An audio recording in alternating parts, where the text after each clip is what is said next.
لو انتوا داخلين ثانوي او تالتة اعدادي فالفيديو ده مهم جدا ليكم بجد.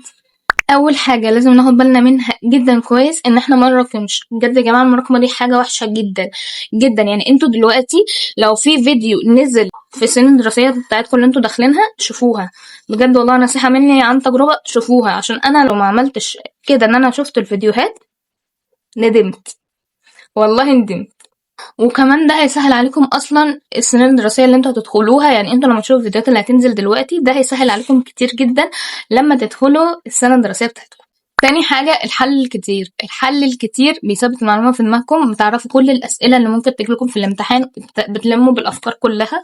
وكمان في حاجة مهمة جدا يا جماعة، إن انتوا تكتبوا ورا المدرسين الدروس. يعني أنا على فكرة كنت في السنين اللي فاتت كنت بكسل إن أنا أكتب ورا المدرسين لحد ما دخلت ثانوي. أولى ثانوي بجد كنت بكتب ورا المدرسين يعني الدروس اللي هم كانوا بيشرحوها كنت بكتب وراهم كل كلمة كل كلمة.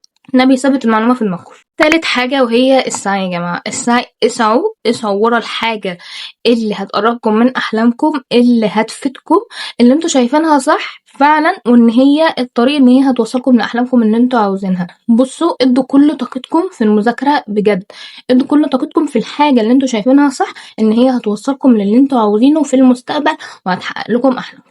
رابع حاجة واللي قلتها كتير جدا ان انتوا تحطوا ازازة ميه جنبكم وانتوا بتذاكروا. لا بجد والله الخطوة دي انا عارفة ان هي صغيرة ومتبانش مهمة، لكن بجد والله هي مهمة جدا. محتاج ان هو كل شوية يبقى مركز، يبقى مترطب عشان يدي احسن ما عنده، يعني المخ عشان يدي احسن ما عنده. فانتوا لما تحطوا ازازة ميه جنبكم وانتوا بتعملوا اي حاجة، بتذاكروا اي حاجة انتوا بتعملوها، كل شوية تشربوا ميه.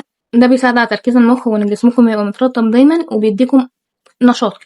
خامس حاجة واللي هي استمتعوا بوقتكم في المرحلة اللي انتوا فيها. بصوا في ناس كتير كانت بتقعد تقول لي الموضوع ده وانا بقعد اقول لهم استمتع بايه؟ يعني سنين دراسية ويا رب تعدي على خير ونخلصها يعني ايه بالساهل. بس لا والله بجد السنين دي انتوا لما تكبروا هتعرفوا ان السنين دي بجد هتبقى احسن سنين في حياتكم واحلى الاوقات. حاولوا تستمتعوا بيها على قد ما تقدروا، مش تتعاملوا معاها على انها مذاكرة وضغط ومجهود وكل حاجة، لا، استمتعوا بكل حاجة بتمر في حياتكم دلوقتي. سادس حاجة القرب من ربنا. بجد يا جماعة والله قربوا من ربنا وصدقوني هتشوفوا حاجات انتوا مكنتوش تتوقعوها. ربنا هو القادر على انه يحقق لكم كل اللي نفسكم فيه، تجيبوا المجموعة اللي انتوا نفسكم فيه، تطلعوا من الاوائل لو انتوا عاوزين تطلعوا من الاوائل.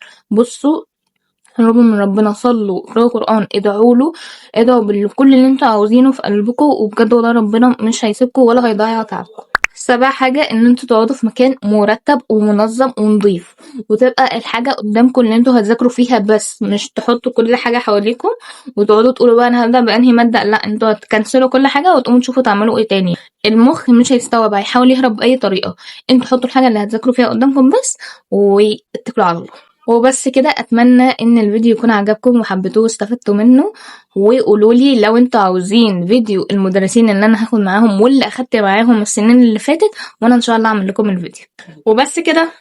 اريكاتو جوزايماس.